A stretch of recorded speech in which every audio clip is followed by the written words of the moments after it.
Chapter 7 example 7.28 பார்க்க போகிறோம். A hemispherical section is cut out from one face of the cubical block such that the diameter L of the hemisphere is equal to side length of the cube. Determine the surface area of the remaining solid. Remaining solid ஓட surface area கேட்குறாங்க. Let R be the radius of the hemisphere given the diameter of the hemisphere equal to side of a cube. Diameter of the hemisphere வந்து side of the cube னு சொல்லியிருக்காங்க Lன்னு. Radius of the hemisphere equal to L by 2. TSA total surface area தான் கேட்குறாங்க. So TSA of the remaining solid equal to surface area of the cubical part plus curved surface area of the hemispherical part. 6 into h square plus 2 pi r square minus pi r square.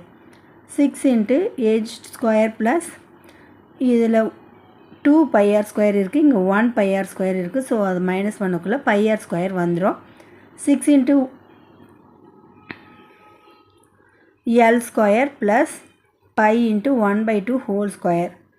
1 by 2 whole square பண்ணக்குள்ளே 1 by 4 வந்துடும். Into 6 பண்ணக்குள்ளே இந்த 4 6 பண்ணக்குள்ளே 24 வந்துடும். Plus 5 L square.